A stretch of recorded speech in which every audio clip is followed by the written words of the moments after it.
The simplest thing in the world is to lock up somebody who's wanted now before they commit the next crime. You don't have to be Einstein to figure that one out. I went to a place that had the most homicides in the city in almost a 3-4 mile radius, the drug dealing, the homicides. And I always say, don't worry where you're going. Sometimes when you go to the place you got to work the hardest, those are the people that need you the most, but you can always find something in your life. You got to give it a chance.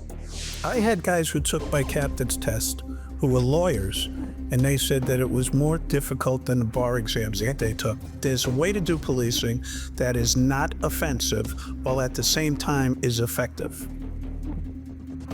Hello, everybody. I'm Garry McCarthy, and we are back with our 6th episode of Wearing the Badge. And today's going to be a lot of fun. I have another great friend of mine, originally from the Bronx, then he moved upstate to someplace near Canada, as I recall. And a lot of similarities here, just like I had with Charlie Beck. Bobby comes from a police family. His dad was a first grade detective, right, Bob? Correct. And that's quite an honor, and it's a big deal in the NYPD. And Bobby came on the job in 1984. We go back pretty much to that time. And ironically, Bobby and I met when we were police officers because we worked in adjoining precincts. But we really got to know each other because his first wife and my first wife were and still are best friends going back to their childhood. So it took me 30 years to move on. Bobby got out very quickly, moved on and married the beautiful Miss Brenda Tracy. And today they have 5 children. Bobby is actually the godfather to my son, Kieran. So I'll let Bobby talk a little bit about himself, his family life, and growing up and running out of the Bronx, quite frankly. Right. Well, thank you, Garry, and thanks for having me on the show. I've watched your other episodes, so I couldn't wait to get on, and here we are in Chicago and getting this done. But as you said, I was born and raised in the Bronx. My father was a first-grade homicide detective. And then my mom was a nurse for many years, decades, so who knew? Police officer, nurse, kind of go together.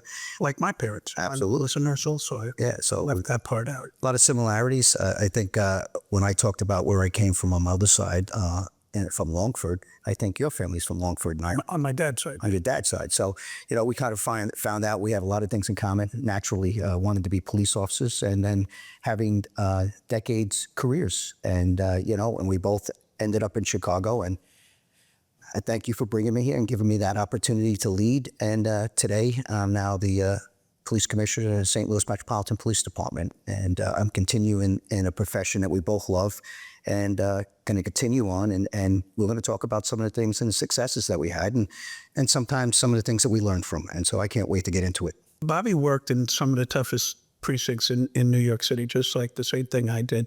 But I want to kind of skip forward to when I was a captain in the 33rd precinct and Bobby made lieutenant. And the 3-3 was sectioned off from what was the 3-4 precinct, where Bobby was a sergeant for like 4 or 5 years at least, right? Yes. Where Bobby got to work for Joe Esposito, who was my partner when I was deputy commissioner, and he was the chief of department at the time.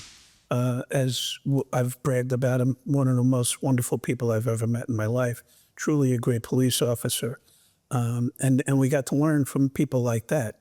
But when Bobby was lieutenant, he came up to work in the 3-3, which was now my precinct, and as half of what was the 3-4. What did you find when you got there? Well, not only working for you, you know, for several years being a sergeant in the 3-4 precinct before it was split, I worked for Louis Animone. Oh, yeah. Worked for Nick Estevillo, and I worked for Joe Esposito, and then I worked for Garry McCarthy. So you're talking about everyone, 2 of them made 4-star chiefs, and you're a 3-star chief. Nick Estevillo was a chief of 3-star chiefs. So think about the people that I worked for and learned from. And then finally, when I made lieutenant, you were able to pull me to be your platoon commander on the 2nd platoon. And when I first got there, it's kind of fun coming back working continued working with people I know, trusted, and I have so much respect for. But it was some fun times because, you know, trying to run a precinct like that, you had a lot of challenges, and you had to hold people accountable. But it was very tough sometimes that, when I messed up, you had to bite you had a special way of turning a little bit red and biting your mustache. And you did that plenty of times when I was your lieutenant. I don't remember you doing anything wrong. I don't remember. No. But just to put a point on what Bobby said, honestly, when I got to the 3-3, you could literally buy a kilo of cocaine off the hood of a car on the street. And it was the wholesale and retail center pretty much for the Northeast, because it's at the tip of Manhattan, and you could drive in from New Jersey, Pennsylvania, the Bronx, Long Island, and Brooklyn, and Westchester and Putnam very easily. So a lot of drive-up locations, and it became problematic.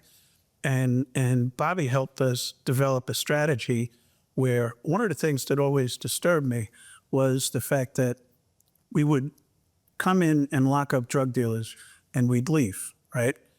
But drug buyers have been going to that location for decades, and they're going to come back. And when the demand comes back, the supply will show up. And that came clear to me. I'm going to fast forward and come back. When I was deputy commissioner, when I first became deputy commissioner, my very first Bronx Compstat, and I hadn't been in the Bronx in I don't know how many years, as far as working there was a drug location at 193rd Street and Decatur Avenue. Now, in high school, I actually dated a girl who lived right on that corner, and there was a weed spot right on the corner. And here we are, 17, 20 years later, and that spot is still there. And the question became, how much crime, how much poor quality of life did people suffer because that spot was still there? So our narcotics strategy wasn't working. So when I got to the 3-3, I had an enormous opportunity that our narcotics division had taken out 44 drug dealers on one block, 163rd Street between Amsterdam and Broadway. And it was considered the nest. And it was kind of the heart of drug trafficking there. And, I always like to say that my dad on Iwo Jima didn't like taking the same territory twice. He only wanted to take it once.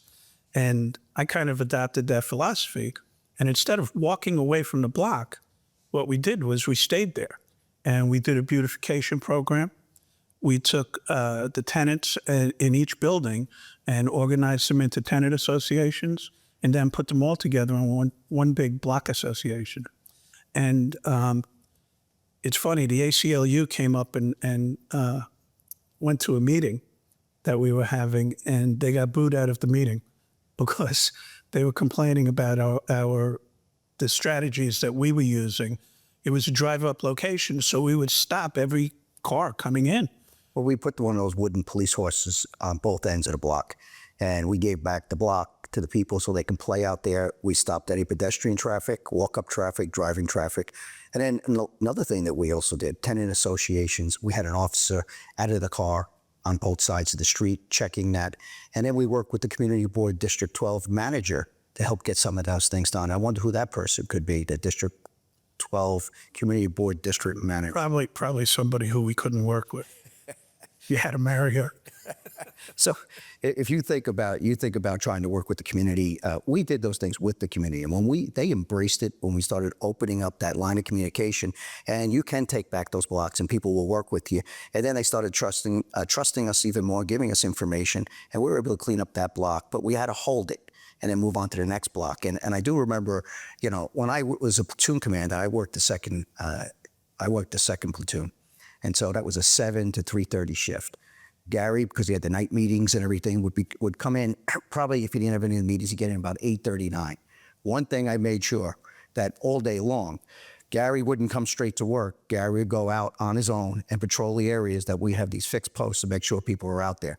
And I was not going to allow myself to get beat up, or at least Chastise. admonished as he came in, Discipline. and therefore I made sure that they were out there. But that's the kind of boss you are. You know, you hold people accountable, you give them the tools, but you're fair, and you manage. You made sure we knew what your expectations are, and the ones that didn't do it, they found out very early. I already knew your style, I knew my style, and you know, that's what worked out really well. But if I can get back to the community board district manager, can I tell a quick story?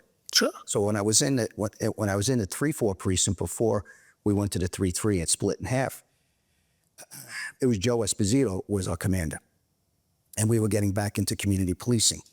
And before I knew it, out of 32 sergeants in the 3-4 precinct, I drew the short straw at that time to go to this community board district 12 meeting. It was all the city services. So when I walked through the door, I came in and there was a woman there with big glasses, bangs, you know, big sweater, long skirt. And it turned out I went back after that and I told my commander, Joe Esposito, you know, Captain, I'd like to go back to keep the continuity of policing going. I'll take one for the team, so the sergeant has to go. And so when, obviously we're skeptical in nature, being cops and everything. So by the third month, the officer, all the sergeants go, why does Tracy want to go to a meeting nobody wanted to go to? And by the time they figured out I was dating my future wife. Yeah. Yeah. Well, you did well. There's a knock on the door and a young cop opens the door. He says, hey, boss, you got to answer that. It's the chief of patrol. I was like, oh, man. I pick up the phone. They said, hello. He says, get him out of your office, just like that. I was like, yes, sir. I'm here. I'll take care of that. Thank you.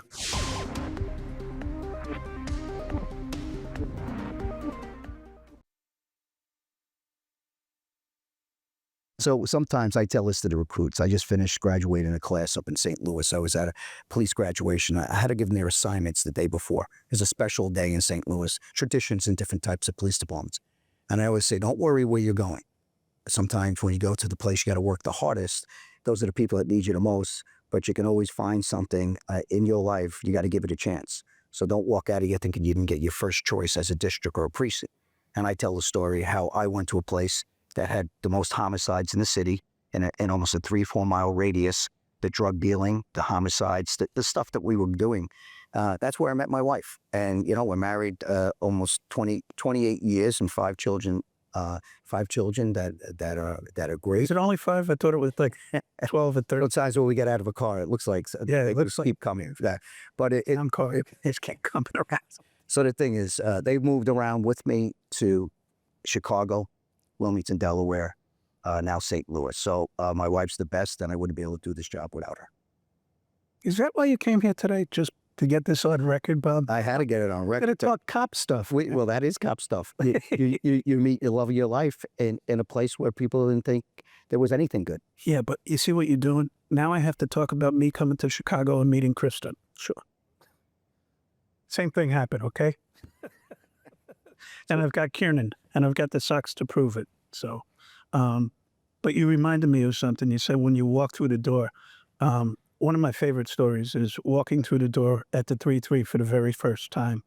And there was a questionable police shooting that occurred where 2 officers were chasing a kid. He had a machete up his sleeve, and they thought it was a shotgun, and they shot him. Right. And they killed him. His name was Kevin Cedeno. And as a result, Al Sharpton and company was protesting outside the 33rd precinct every single day.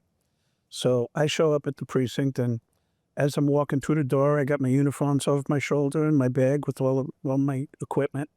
And who do I walk right into but Al Sharpton?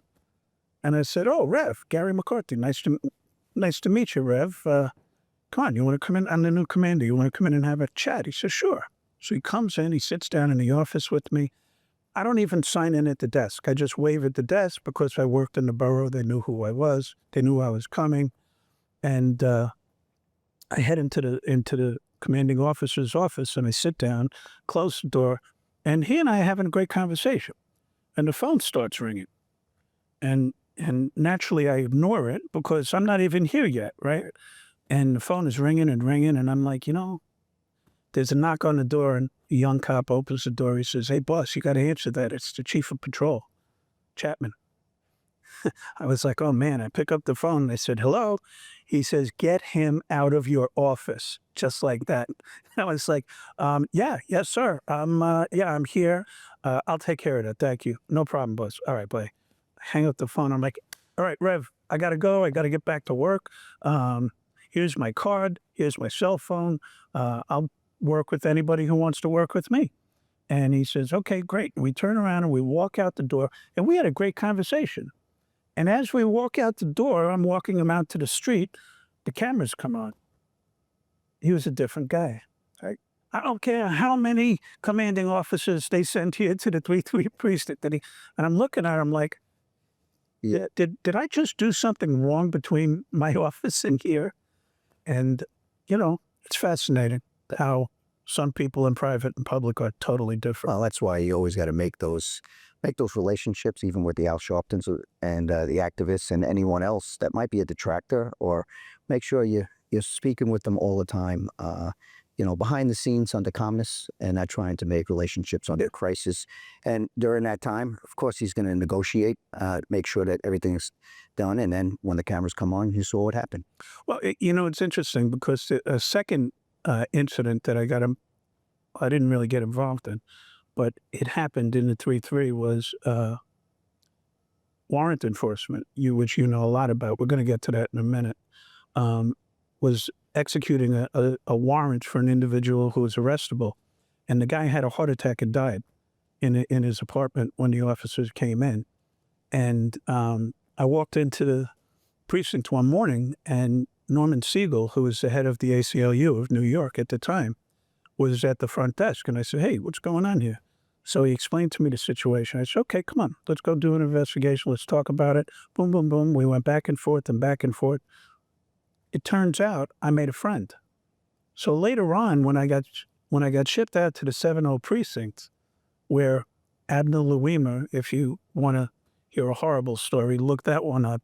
He was sodomized in the precinct bathroom by a couple of police officers with a nightstick. And I was the guy who they sent there, as Commissioner Safer said, to bring that place back into the police department. Norman Siegel came out and talked me up to a community that was questioning my abilities. And I thought that was a wonderful payback for treating somebody with respect and dignity. Right. And you made that relationship, and who knew that relationship would come full circle all the way around when you count yourself into even more tough situation. When I say tough situation, they sent the best people to handle the biggest problems, and that's what Howard Safer recognized, and you sent you out to the 7-0 precinct after that. And like Garry said, look that up. We won't go too much into that, but it was something horrifying. Even for us officers, we couldn't believe something like that can happen. And when it did come true, it was something that we've never seen in our years in policing. You know what else was horrifying? It's like they took out the string and they put it on my house, and they said, "Okay, how far can we make this guy go?" Because Brooklyn South from Rockland County is quite a trip. And the commissioner says to me, after he told me I'm going to the 7-0, he says, "Oh, by the way, where do you live?" And I said, "Rockland County." He goes, "Whoa, you got quite a commute." He says, "But I think you get a car with that." Right. I said, "Think? I need a helicopter." No, I can't get there. That's not like packing a lunch. He goes packing overnight to commute back and forth. It's like going on a safari. Yeah. So let's back to where you went from the 3-3. When did you make captain? I believe it's 2002 I made captain. But you went to Warrants. I went to Warrants. I rented it. It was the Fugitive Enforcement Division. And, we really ramped that up. And that was under basically your strategy and Joe Esposito, rest his soul, God rest his soul right now, who had passed away over a year ago. But Joe Esposito and you came up with a strategy to make sure that, there's a lot of people with open warrants throughout the city. And then we ramped up the warrant division. And even the division I was in, the Bronx, we went from making 3,000 arrests a year to about 18,000 arrests. I just told this story. I did on this. I don't remember which episode it was, where I went to the police commissioner, who was Bernard Carrick at the time, and he brought me over to talk to the mayor. And I said I wanted to incrementally increase warrants. And he said, "No, double it," and walked out of the room. And I was like, we can't do that. Right. And Espo and Joe Dunn were not happy with me when I came back and told them. Yeah. Gary, now you make it work. Yeah, exactly. Yeah, and then when I was running Bronx Warrants as the commanding officer, I had four sergeants and 40 detectives, investigators. And I went up to, I probably went from 30, then went up to 32 sergeants. So you really did a number and convinced someone to do that. No wonder they weren't happy with you. No, I was convinced by the mayor. Oh, you are convinced by the mayors. But go up to 32 sergeants and then close about 250, 260 officers. And then we did both felony and misdemeanor warrants. And that's where we went from 3,000 arrests up to 18,000. And we were making sure, and that actually made a big impact. Oh, absolutely. Because what comes with that is search warrants, comes with that is firearms, comes with the narcotics. So we were into everything because we were into everyone's home that had a bench warrant. The simplest thing in the world is to lock up somebody who's wanted now before they commit the next crime. You don't have to be Einstein to figure that one out. And it's an early morning type of job that we did go out at night, but the saying, Sneakers are under the bed. When the boots are under the bed is the best time to get the bad guy. Getting out the door to arrest all these people is pretty difficult. We created a unit that Bobby headed up that we used to say release the hounds. And these guys would come back with those individuals like the next day. I'd be like, did you have them in your trunk?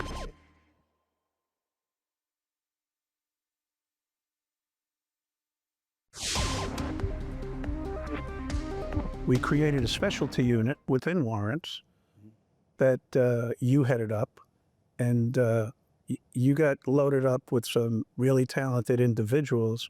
And just for the audience's information, let's say I'm a detective in a precinct and I get a case of a shooting, right? And I'm in charge of this investigation. If I identify the shooter, I go and arrest him, right? And it's like a point of pride for me. Right. It's my case. I did the investigation. I want to go lock him up. Well, what we found was, because the detectives are so busy, they're working, who knows, 30, 40 cases at a time. Getting out the door to arrest all these people is pretty difficult. So what we did was we came up with a formula that we would give the detectives X amount of time, and then we created a unit that Bobby headed up that we used to say release the hounds. And these guys would come back with those individuals like the next day. I'd be like, did you have them in your trunk? We were hiding them from the detective that had the case. Just so we would. You were doing like the judge in Milwaukee? Yeah, we're doing that. We were housing them in our basement now. It was good. And I think you said, they have a sense of pride. They did all the work. They did all the legwork. They identified their suspect. And we had the specialists to go out, and we didn't have to do it. So I commend them for doing that. I commend them for being protective of their case and wanting to do that. And then I think you said, how many days should you give them? I said, if they want 7, 14, whatever day it is, tell us when we can go out and go. And then once you release the hounds, we were very good at catching. Yeah, without a doubt. And some serious, we didn't do it for like misdemeanor stuff. These are like the worst of the worst. And these guys were the best of the best. We traveled all over. I mean, we made some major arrests, even traveling, sometimes even outside the country. Yeah. We sent out detectives to go catch people and bring them back. And obviously somewhat different extradition orders. Mexico doesn't allow you to do that. So we got to get them before they go across that border. And those are some of the things. And I'll tell you that. Can you just bring them back to the border? Well, this day and age, they might come back through the border. But back then, it wasn't happening. Apparently not now. I haven't been to Mexico in a while. This day and age, I mean, in the last couple of months, no. But for the last 4 years before that, it would have been easy for them to get back in the country. So did you make captain out of Warrants? You did, right? Yes. And then shortly thereafter, you and Joe Esposito put me in a firearm suppression division. So I have to tell another unfortunate story. We had a group of elite undercovers who didn't come to police stations, kind of lived a little bit of a different lifestyle. And we created a group of elite undercovers who would go out and do gun buys. Obviously a very dangerous thing to do. And they were very successful. They were coming in with guns left and right, virtually every day. I can't remember what the numbers were, but it was really impressive. And one night we had a tragedy. Two officers named Namoran and Andrews got murdered while doing an undercover buy. And, they made some tactical errors. And we took a quick look at it and we said, hey, we got to rein this place in a little bit and make sure that we're providing a safe environment for these undercovers. And not that there's any blame to be thrown around here, because that's not what I'm saying. All I'm saying is we had to make sure that we were doing the right thing. And at that point, what did we do? We went to the bullpen, and in came Bob Tracy, who we knew had experience doing investigations and catching people and so on and so forth. And tell us a little bit about that, Bob. Yeah, and a lot of the experience and the irony that we had is that when Nemmer and Andrews were killed, I was running the worst of the worst fugitives, and they sent us out to a town in Pennsylvania we thought the killer had run to because he had family out there. So I spent 2 days with the local jurisdiction and about 100 of my detectives searching that town and looking for this cop killer. And he killed 2 police officers, shot them back in the back of the head. So we did that, and then we were able to get back and identify him. We were able to catch him at another location, and thank God he was brought to justice. But the irony is, a few months later, I made captain, and immediately I made captain. That's when you made the decision and put me in there as the commander of that unit. And when you take a look at the undercovers, I had a couple dozen, maybe 3 dozen undercovers that do elite work. It's not the type of work. It really takes someone with, what I would say, a lot of guts to be able to do that type of thing, to be up against people with guns and work yourself out, where they go into certain situations, guns are put to their head, they're told to take narcotics to prove that they're not cops. They are, and they have to live a lifestyle just in case they're followed. So we have to have them outside their residence. They have flash cars, and they kind of live a bit of a life in it, and they have families, and they have to live that double life. And I commend the work that they did, because they did such dangerous work. And as you can see, some of the sacrifices and some of the results, the inherent risk that happened with Nemmer and Andrews. And then you and Espo, and I think it was Ray Kelly at the time, put me in that unit, and we were able to do things where a lot of things that happened. You have to look at these cars. You have people that ghost that car, and then, I don't want to give away secrets, but we also have to have GPS on these vehicles. And in an area they were in Staten Island at that night, radio communications broke up because, believe it or not, there are some hilly parts in the city, and Staten Island, one of the boroughs had that. And these officers, we lost communication with them. And when I say we, the unit I'm coming to now. Yeah. So what we did is we invested. I'm going to interrupt you for 1 second.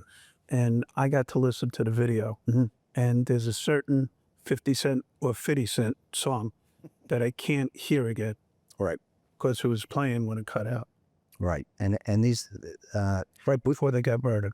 We were able to put in those cars, those undercover cars, switch them out, put very expensive equipment and then also make sure that GPS, we'd never lose it. And then there's things when we're listening into what's happening where we can locate them, and then actually very good video. So we put, back in that day, when you're talking over 20 years ago, this was cutting edge equipment, very expensive, but it was worth it to keep our undercovers safe. Without a doubt. And as safe as we can keep them. And then we spared no expense. And that was because of you, Joe Esposito, and also Ray Kelly says, do whatever you need. And when I came with the bill and what we wanted to do to make sure we can keep them safe, signed off on it right away, whatever you need, and you meant it. And that means a lot to the police officers to show, even when the tragedy happens, what are we going to do to try to prevent the next one from happening?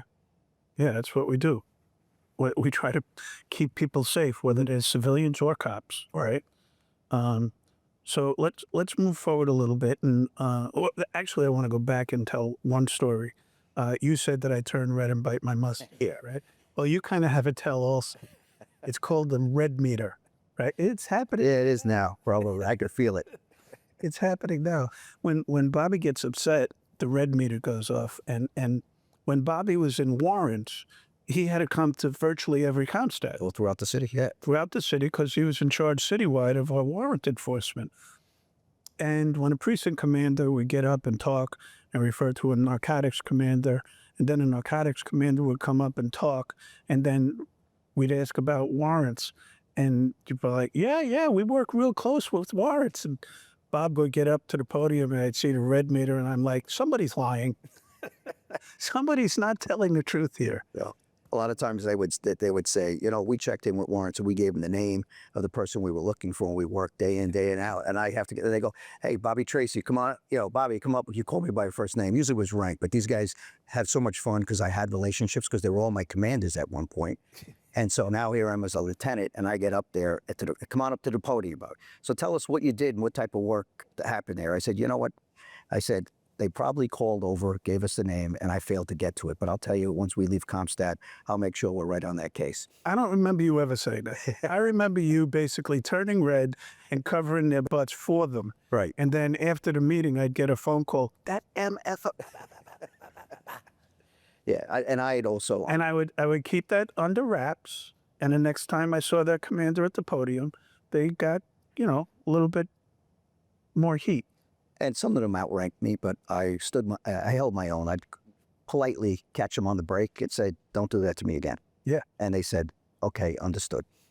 Yeah. And you know, I said this before on the show, when Compstat was being run by Joe Esposito and myself, it wasn't like it was being run by Lou Anamone and Jack Maple. Right. When I was the precinct commander, I said, when they were done with me, they're going after my family. That's how I felt. You said I think you made a comment when it first came out. It was like a full contact sport. Full contact sport, which I was accustomed to. It was fine. Oh, you were a football player, so that was worked out for you. So now, tell us about what happens next in your career. You end up leaving, right, as a captain? Yeah, I end up doing several years. But just so everybody knows, a captain does not earn paid overtime.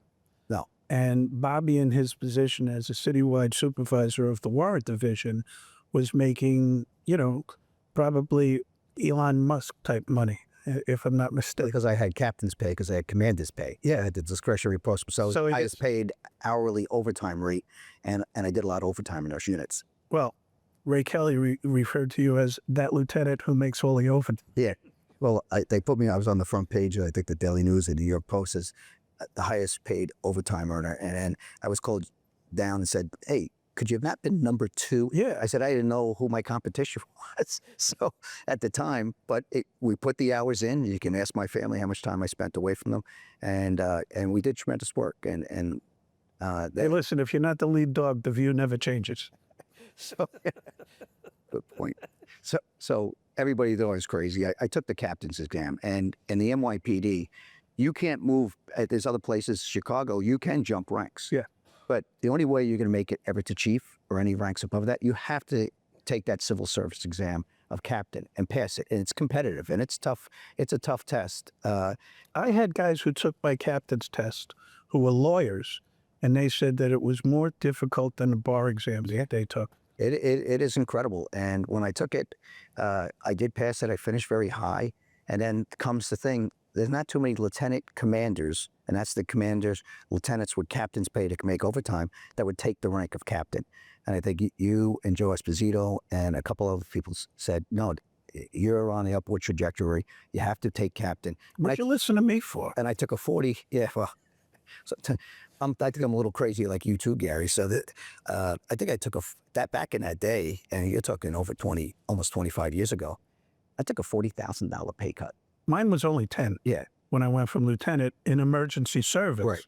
to captain. So I took a $40,000 pay cut, but I knew it was worth it because it's the career that I wanted to spend the rest of my life in. And, you know, I was passionate about it, and I did want to move up the ranks. And so therefore you have to make somewhat of a sacrifice to get to where you want to be.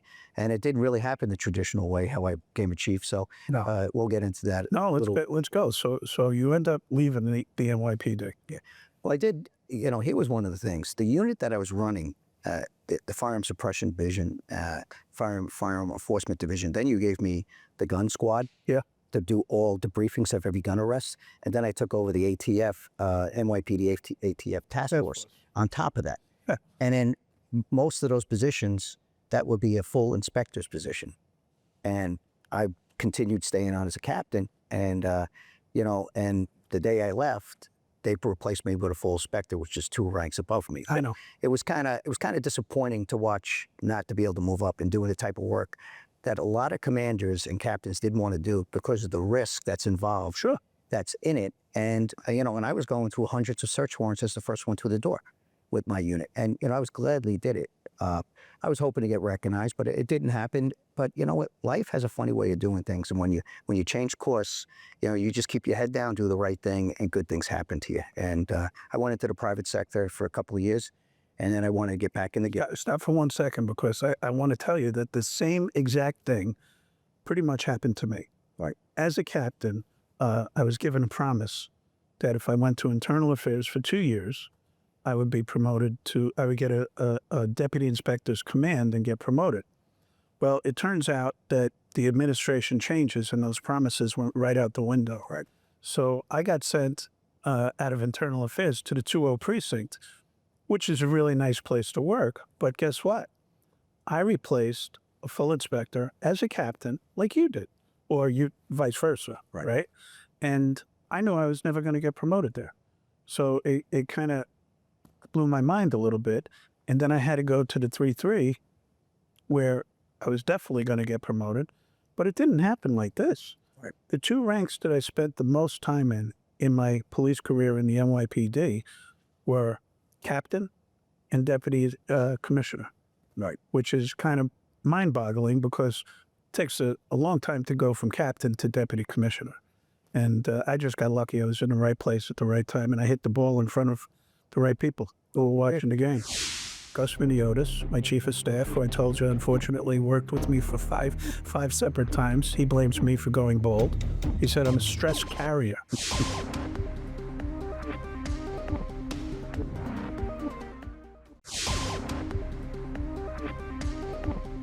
April of 2011, and I've been in Newark for 5 years, and you kind of feel like you're reaching the end of your tenure with all the pressure that you have and the political stuff that's going on and protests outside your apartment building and things like that. Like I said, the acceptable practices there were simply unacceptable.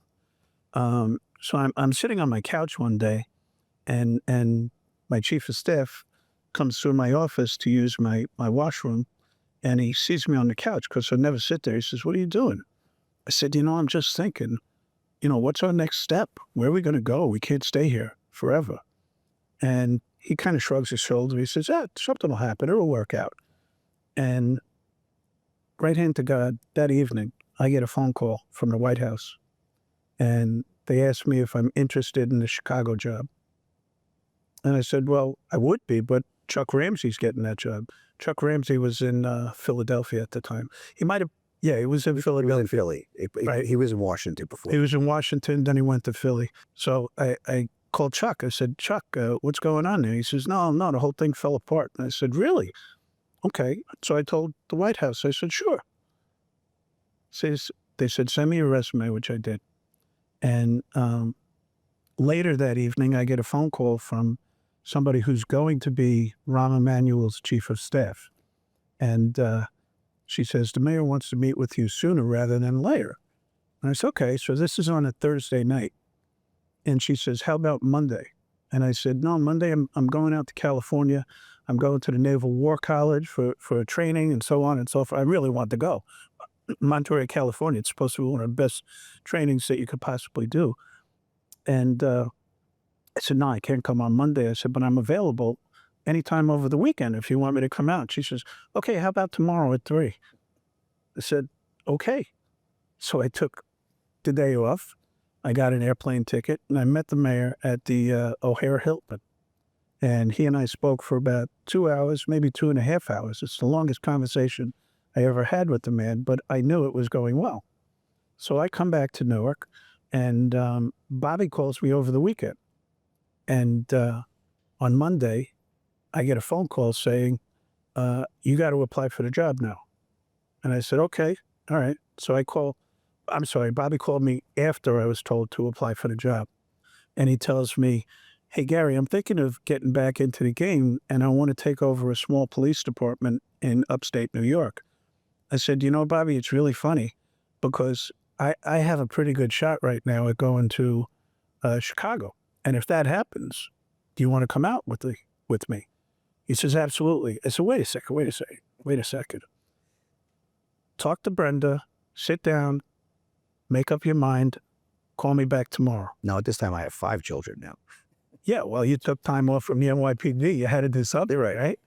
So, And I put a TV in the bedroom. You know? so yeah, TVs help or hurt, depending on how you look at it. So I tell him, call me back during the week. And he calls me back 5 minutes later. He says, no, we're going. I said, Bob, I have to get the job first. And it turns out that I got the job. And you know, I had the 2 first tenets of me taking the job. The first one was the same one I did in Newark, which really backfired. I said, I'm really going to run the job. I'll keep your politics in mind, but I'm going to make the decisions. Right. And to his credit, Rahm Emanuel stuck to that over the course of the 5 years. I mean, I had a fight with him frequently because he's Gentle reminders. Gentle reminders. That's one way to put it. But, you know, sometimes the meetings didn't go as well as they could have. But every decision that was made in the Chicago Police Department while I was here was basically mine. Some of them I ran through them, and I had to argue why. But the second thing was I was going to bring some people. And the 2 people I brought were Gus Viniotis, my chief of staff, who I told you unfortunately worked with me for five separate times. He blames me for going bald. He said I'm a stress carrier. Yeah. And then Bob also. And what I did with Bob is we recreated my position as deputy commissioner, and he was the chief of crime control strategies. Right. And, you know, we went through this in the first episode with Tony Riccio, all the changes that we brought to the department. But talk a little bit about how that worked from your position. Well, you were already in place for a couple of months, and then you were able to bring myself and Gus in. And I remember coming in for the first Compstat. I'm trying to prepare it.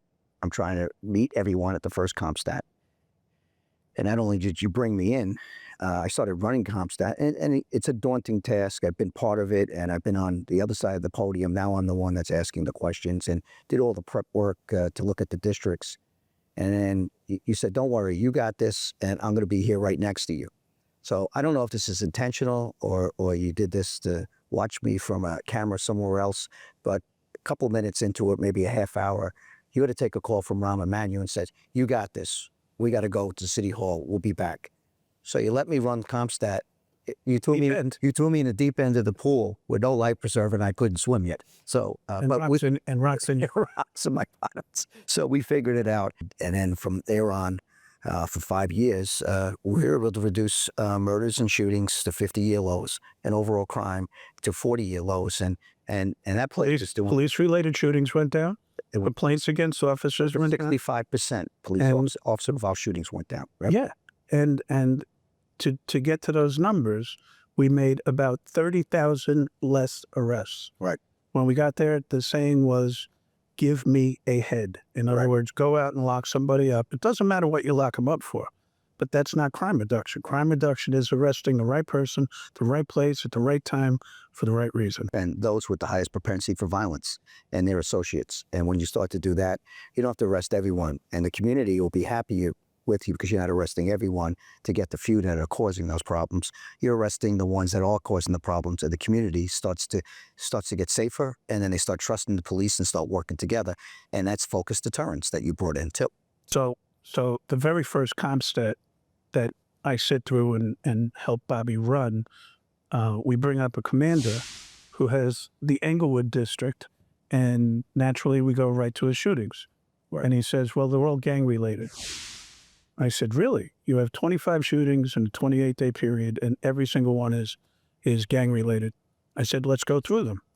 Okay, the first one, what's the motivation? Robbery. What's the description? Male black, white T-shirt, baby dreads, silver revolver, right? Which is not that common, right? Okay, so that's not gang related. All right, let's go to the second one. Guess what? It's male black, baby dreads, white T-shirt, silver revolver, same area. Okay, that could be a pattern. 2 makes a pattern. We don't have to wait until it's 40. Third one, male black, baby dreads, white T-shirt, silver revolver. All right, I think we're done here. Let's take a break. Yeah. Go sit down. So the first thing we did was move that guy. And one of the things that I'm very proud of is we took one of our best guys and put him in the toughest place. Leo Schmitz. And we promoted him to deputy chief, which was unheard of. And Leo's a white guy. And there hasn't been a white commander in Englewood since 1960, something like that. And at the same time, we put Jimmy Jones, who was a South Sider, in the 20th district on the northeast side. Right. And the funny part of that story is that there has never been an African-American commander before Jimmy Jones north of Division Street. And, you know, I get phone calls from City Hall. And they're like, did you put Leo Schmitz in Englewood? I'm like, yeah. Well, what about the community? Well, what about them? Well, what about the community? Well, what about them? Well, you know, Leo's white. And I was like, really? Leo Schmitz is white? I didn't notice that. And I basically got the same thing from the 20th district with Jimmy Jones. But Jimmy Jones led the city in crime reduction with the lowest numbers. You were in the 2-0 at one point. But when you take a look at that, I think one of your comments was, you know, people do not like segregation. Yeah. But then when you look at that, then you're insisting on it. You're insisting on it. If you do that. And you know what? Once Leo was in there, crime went down. The community loved Leo Schmitz. And the same thing reversed when you put Jones up in the 2-0 district. They loved him. Yeah. You know what? It's a matter of, I always say, how you get over these differences. Exposure, and having these conversations that we're having right now. And the community will come around because they can see sincerity. Yeah. They also can call out when you're fake. Yeah. And when you're real and you're for the right reasons. I love doing that in community meetings on the South and the West Side. And I'd get up and talk about redlining, segregation. Chicago's the most segregated city in the country. And you know, black audiences talk back to you. Right. And they're like, that's right. Tell them, say it. And then I'd stop them by saying, but then we insist on it, don't we? Right. And it's an audible, huh? And I would say you want black commanders and black cops in black neighborhoods. And I think some of those things and some of the things that we did, we worked in diverse neighborhoods in the NYPD. I go off to Wilmington, Delaware. Well, that city is almost 67 or almost 70% African. This is where I wanted to go quickly because we only have a few minutes. And then minutes. get to St. Louis, where we are. I was the first outside chief in 230-year history to come into the city of Wilmington, which was called Murder Town, USA. It was on a Newsweek article. And they said You're not the lead dog. It said nothing could be done. I don't think coming in as the outsider and coming into the community, I said, just give me a chance. I said, you can't fake sincerity. I met with all the close. Oh, you fooled Brenda. Yeah, I did fool Brenda. I still got her fooled. She's still with me. So the thing is, so you do that. And I said, give me 6 months. And if I'm not doing the right thing for the community and you don't see my work ethic, I could tell you everything the best. Tell me what your numbers look like. So when I left Wilmington, Delaware, January 6th, 2023, we were down 60% murders. We were down 40% in shootings and 40% in overall crime. And that place, we set it up. You don't need to stay as long as a chief. I built the bench that we always talk about, and then we had a succession plan. And in that succession plan, we were able to have someone replace me when I went off to St. Louis. You mean like a career path, huh? Career path. Just like what we did here. And making sure the old culture didn't come back. St. Louis. Tell me about St. Louis. St. Louis, 2.5 years in now, implemented the things that you and I learned in the NYPD. You allowed me to run, we ran it together. Now we implement the same strategy that worked in Wilmington, and now in St. Louis with crime control strategies and Compstat business management principles, applied to police work, all those things. And leadership. And leadership infused with community engagement, leveraging technology, and also evidence-based policing and intelligence-led policing, and focused deterrence, going after the ones that are causing most of the problems. That in itself, in 2.5 years, they have taken to it. I'm so proud of these officers at every place that I've been in, and they've taken to this. And right now, we were able to reduce homicides my first year, and then again, that we were 10-year lows, and now after the first quarter, I just did a press conference with our mayor, and our homicide numbers. You mean murder? Murder. Please. Murder. I know. Our murder number. You're still learning, Bob. I'm still learning. Gary's still teaching me. He's always there to correct me. I need my mentor. So we were able to reduce them the third lowest in 35 years, and the second lowest in over 25 years. And that doesn't happen by accident. That happened because of what we do. Very difficult to implement. You got to be an engaged leader. You got to be there every single day.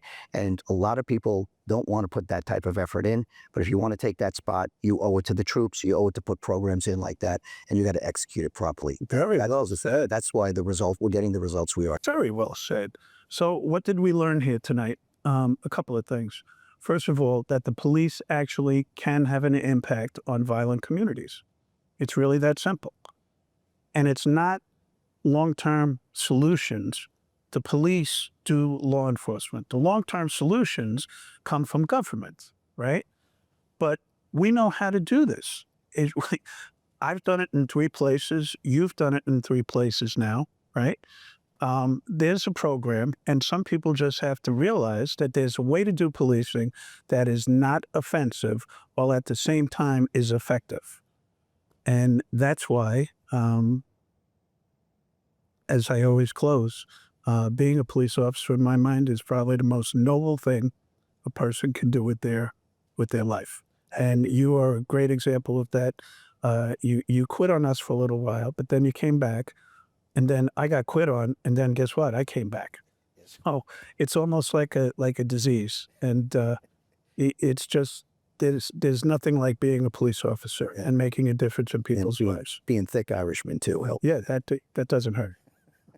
Well, that ends our show. Bob Tracy, now the chief in St. Louis, has just been doing a remarkable job in it, and it shows in his numbers and the support he gets. Because guess what? The state of Missouri just took over the St. Louis Police Department, and Bob is being held on as the chief, which is highly unusual in politics. I was very happy that I went from Giuliani to Bloomberg and stayed near the top of the department, but the person at the top of the department never stays in. So congratulations on that. Thank you, Gary. Continued luck. Appreciate it.